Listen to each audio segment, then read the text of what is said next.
Saudara, mari kita lanjutkan lagi membahas diktat Eko-Teologi Taiji bab 24. Diktat ini disusun oleh Dr. Budi Munawar Rahman. Dia adalah dosen filsafat di Sekolah Tinggi Filsafat di Ankara dan juga di Universitas Paramadina, dan dia juga menjabat sebagai ketua atau pimpinan kursus Eko-Teologi dari Kementerian Agama. Nah, dalam bab 24 ini, dia menulis temanya sakralitas alam tanpa dogma. Di banyak kebudayaan modern, kata sakral sering terasa jauh dan berat. Ia dikaitkan dengan institusi keagamaan, doktrin yang kaku, atau ruang-ruang khusus yang terpisah dari kehidupan sehari-hari. Wah, ada doktrin ini. Ya, nggak boleh ditawar lagi. Terima atau enggak, take it or leave it. Sakralitas menjadi sesuatu yang harus dipercaya, bukan dialami. Sesuatu yang dijaga oleh otoritas, bukan dihayati bersama. Ini yang jadi masalah di sini, toh. Bu, ya, Bu, sakralitas menjadi sesuatu yang harus dipercayai, bukan dialami. Sesuatu yang dijaga oleh otoritas, bukan dihayati bersama. Dalam konteks krisis ekologis, pemisahan ini menimbulkan persoalan serius. Ketika alam tidak lagi dipandang sakral, ia dengan mudah direduksi menjadi sumber daya. Di mall aja dah, dengan teknologi uang, ya, dipaksa untuk dia pakai habis, ya. Namun ketika sakralitas hanya didekatkan pada dogma tertentu, ia kehilangan daya jangkau dan daya transformasinya. Ekoteologi Taiji menawarkan jalan lain memahami sakralitas alam tanpa dogma. Middle road kan ini, ya. Yang satu dianggap sebagai benda resources, sumber daya alam yang dieksploitasi habis-habisan dengan mengerahkan apa teknologi, ilmu pengetahuan teknologi, tambah modal, habis. Yang satu dijadikan wah dogma, wah sesuatu yang nggak bisa dikotak-katik sebelum dikasih green light daripada otoritas agama. Ya, jadinya ya seperti itu dah. Namun ketika sakralitas hanya dilekatkan pada dogma tertentu, ya kehilangan daya jangkau dan daya transformasinya. Ekoteologi Taiji menawarkan cara lain memahami sakralitas alam tanpa dogma. Sakralitas tanpa dogma tidak berarti meniadakan agama atau tradisi spiritual. Ia berarti membuka pengalaman sakral dari kungkungan klaim eksklusif. Sakralitas dipahami bukan sebagai label teologis, sebagai kualitas kehadiran. Alam menjadi sakral bukan karena dideklarasikan demikian oleh otoritas tertentu, melainkan karena ia dialami sebagai sumber kehidupan yang melampaui kontrol manusia. Pengalaman ini bersifat langsung, tubuhiah, dan lintas tradisi. Dalam Taoisme, yang sakral tidak dipisahkan dari yang biasa. Tao tidak bersemayam di tempat khusus, tetapi mengalir dalam segala sesuatu. Lao Tzu menulis bahwa Tao ada di dalam yang rendah dan yang sederhana, dalam lembah dan air, bukan dalam kemegahan. Nah, ini menarik ini, ya. Karena itu kita di dalam Tai Chi itu ada narasi turun gunung, ya. Kita tidak mengenal dan hitam, sapu hitam yang bisa jadi tukang pukul, ya. Tapi kembali menjadi manusia sederhana dengan pakaian yang kotor karena kerja tangan yang kasar, gitu. Karena sering kerja tangan, gitu. Bajunya lecek, seperti partai Kaipang itu pengemis di dalam cerita silat itu. Ya, ini menarik itu. Buat yang sakral itu ternyata ada di bawah, bukan ngawang-ngawang di atas. Pandangan ini membongkar hierarki sakral profan yang kaku. Yang sakral tidak lebih tinggi dari yang sehari-hari. Ia justru hadir paling penuh dalam keseharian yang dijalani dengan kesederhanaan, dengan kesadaran. Gitu. Tai Chi menerjemahkan pandangan ini dalam praktek tubuh. Gerakannya tidak spektakuler, tidak mencari ekstase, dan tidak menjanjikan pengalaman mistik yang dramatis. Namun, justru dalam kesederhanaan inilah sakralitas muncul. Ketika tubuh bergerak dengan penuh perhatian. Ketika napas mengalir tanpa paksaan. Ketika keseimbangan dijaga dengan lembut. Kehidupan menyingkapkan kedalamannya. Sakralitas tidak turun dari langit. Ia muncul dari kehadiran yang utuh. Sakralitas alam tanpa dogma juga menantang pemisahan modern antara subjek dan objek. Alam tidak lagi dipandang sebagai sesuatu yang di luar, yang dapat diamati secara netral. Ia dihayati sebagai relasi yang melibatkan diri manusia secara penuh. Martin Buber menyebut relasi ini sebagai aku engkau. Relasi di mana yang lain tidak direduksi menjadi objek gitu. Dalam relasi aku engkau, yang sakral hadir bukan sebagai konsep, tetapi sebagai perjumpaan. Allah menjadi engkau ketika ia tidak lagi diperlakukan sebagai itu. Ya, ini penting ini. Ya, Anda harus belajar Tai Chi sampai ke sini. Nah, karena itu saya mencoba melihat bahwa yang paling kondusif untuk meneruskan PKB ya guru atau dosen. Kalau orang biasa ya jarang sekali yang tertarik pada hal-hal ini terlalu berat. Nah, dalam dunia modern banyak orang meninggalkan agama institusional, tetapi tetap merindukan makna dan kedalaman. Ya, kekosongan ini sering diisi oleh konsumsi atau ideologi yang jarang memuaskan. Sakralitas tanpa dogma menawarkan alternatif pengalaman makna yang tidak memerlukan keanggotaan atau pengakuan formal. Tai Chi sebagai praktek terbuka dapat diakses oleh siapa saja tanpa harus mengubah identitas keyakinannya. Ini mau beragama apa aja, tidak beragama juga nggak apa-apa, ya secara formal nggak, oke bebas saja. Kamu tapi tetap bisa menghayati sakralitas di alam itu. Sakralitas di sini bersifat inklusif dan dialogis.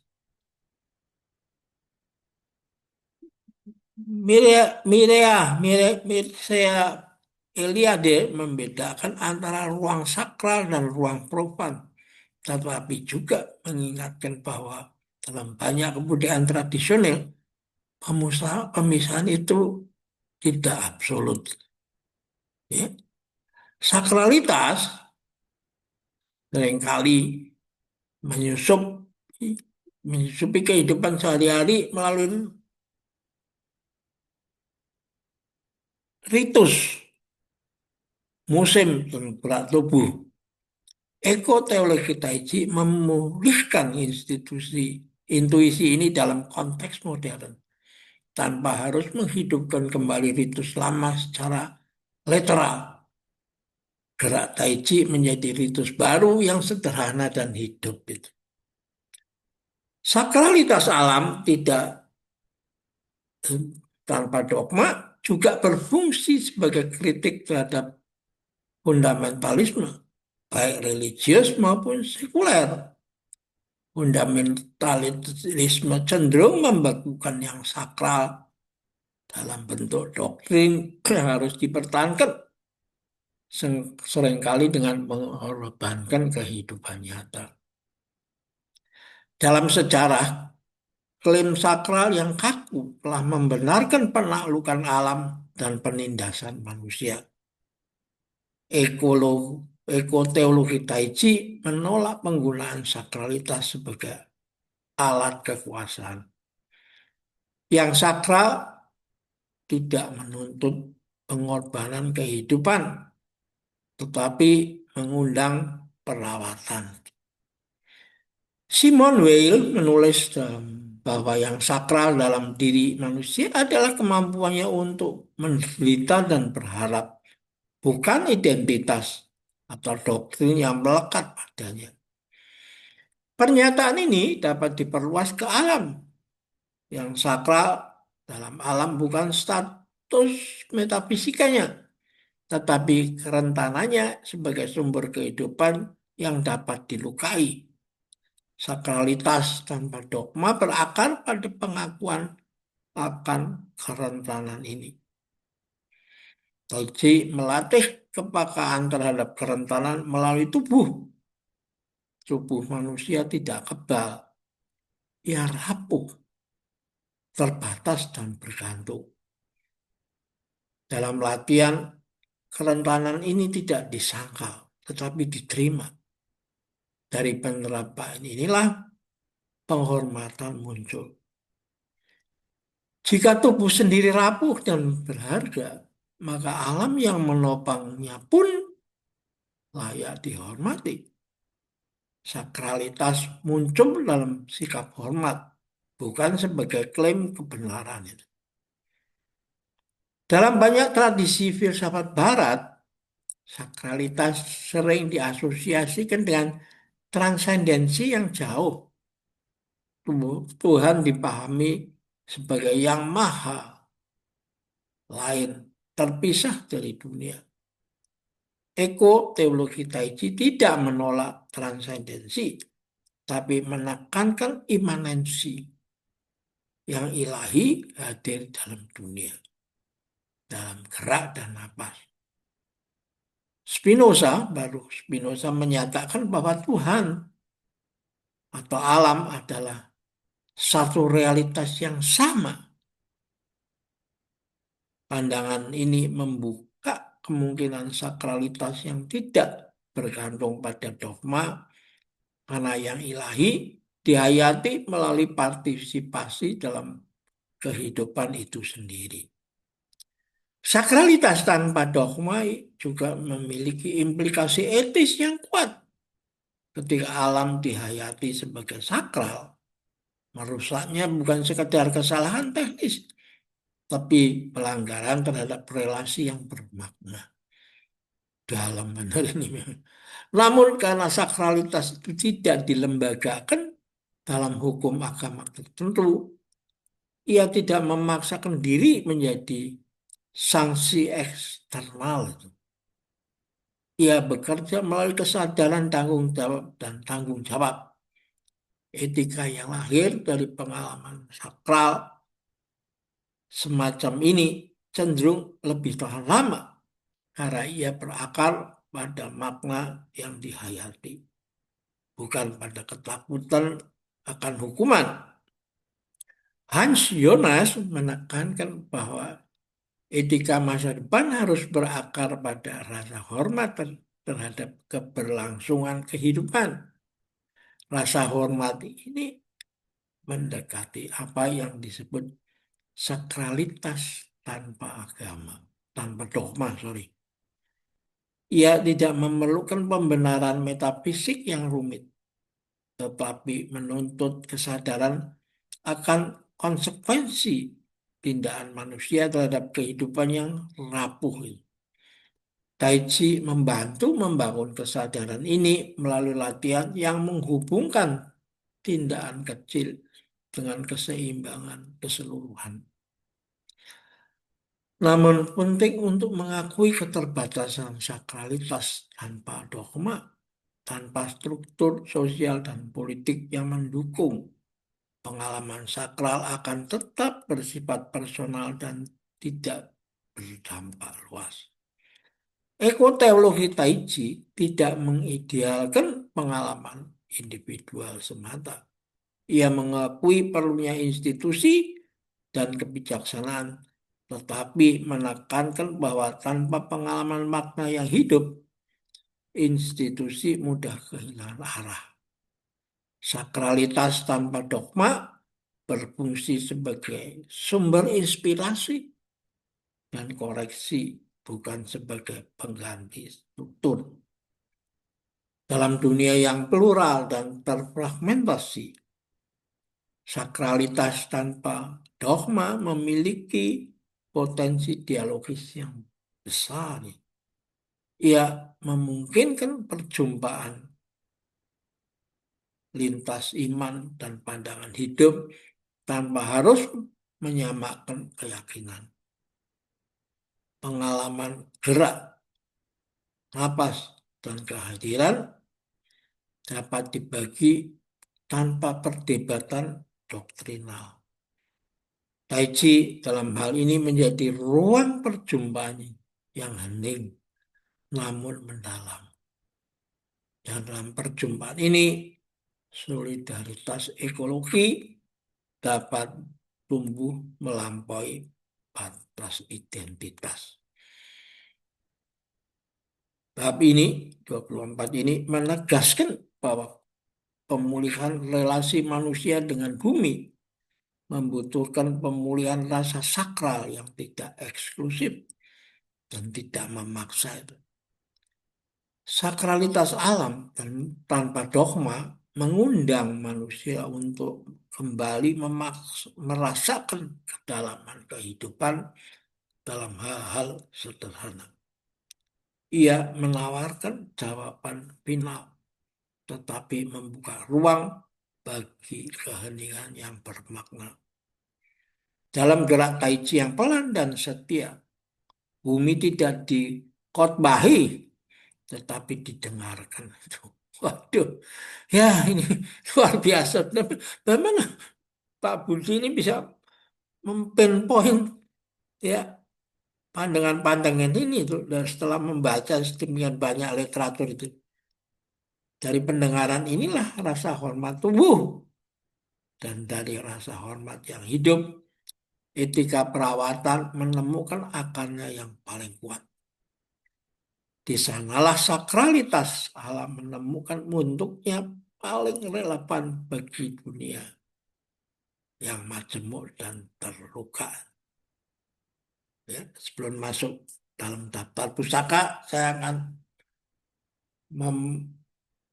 menyampaikan satu cerita atau pengalaman seorang ibu yang menderita kanker di Vietnam sana yang sudah stadium akhir itu terminal ya. Dia sudah waktunya udah habis, nggak bisa apa-apa lagi menurut keputusan Pak medis ya. Lalu oleh temannya dibilang, kenapa kamu nggak mencoba pergi ke Plum Village, pusat meditasi, jalan the walking meditation daripada Thich Nhat Hanh yang ada di Prancis. Dia ke sana dengan konsep mempersiapkan supaya saya bisa mati dengan tenang tanpa banyak penderitaan. Tapi dia terus hanya berlatih aja tiap hari langkah demi langkah sebagai indah dan suci untuk dijalani. Just do it aja. Tapi yang membuat lingkungannya takjub, teman yang jalan sama-sama itu, loh kok kamu hidupnya kelihatannya tambah seger, ya? Bagaimana bisa ini? Coba tes kan dokter, dokter pun kaget juga. Kok diagnos tanpa apa penyakit kanker yang sudah terminal ini kok saya nggak melihat meyakinkan. Coba terusin lagi. Dan dia teruskan sampai akhirnya dengan konsultasi dokter itu dia dikatakan kok kamu nggak ada lagi sakit itu di dalam dirimu. Wah, dia senang itu. Dan lalu dia kembali ke Vietnam dan dia di wihara di Vietnam itu bertekad untuk berterima kasih pada Thich Nhat Hanh itu. Dia membuat sebuah stupa kecil untuk menyimpan peninggalan orang-orang yang penting itu ya, yang bagi orang itu toh, seperti orang tuanya sendiri apa. Dan dia pakai itu untuk disimpan di situ. Dia sediakan tempat itu. Nah, ketika bertemu dengan Thich Nhat Hanh, dia menceritakan rencana itu. Tunjukkan nih, saya sudah siapkan tempat ini untuk berterima kasih pada Thich Nhat Hanh. Toh. Coba you tulis kata-kata mutiara di situ. Ya, nah, yang dia kaget. Thich Nhat Hanh menulis, saya tidak ada di sini. Dia kaget. Aduh, gimana? Sampai di situ aja. Nah, itu mengecewakan saya. Nah, dia melanjutkan lagi. Saya tidak juga ada di gunung-gunung dan di laut. Biasanya orang kan abu jenazah yang dikremasi itu dibuangnya ke situ kan. Ditaruh di situ lah, bukan dibuang. Supaya bersatu dengan alam. Tapi ini si ibu tadi itu kaget loh. Kok ini malahan mengatakan tidak, saya tidak di lautan dan juga di gunung-gunung. Lantas di mana? Udah di sini. Tapi nanti dia masih bikin koma lagi. Dia mengatakan begini, saya ada dan hadir pada saat engkau melakukan walking meditation itu. Dan disitulah kaget itu. Si ibu itu bahwa ternyata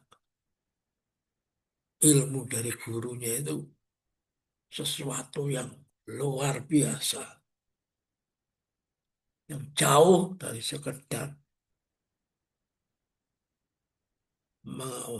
menjadi tempat untuk atau pihak yang dihormati sesuatu yang di luar dan kita berterima kasih pada dia atas apa, bantuan dia sehingga dia bisa sembuh. Nah, saya rasa mudah-mudahan Pak Budi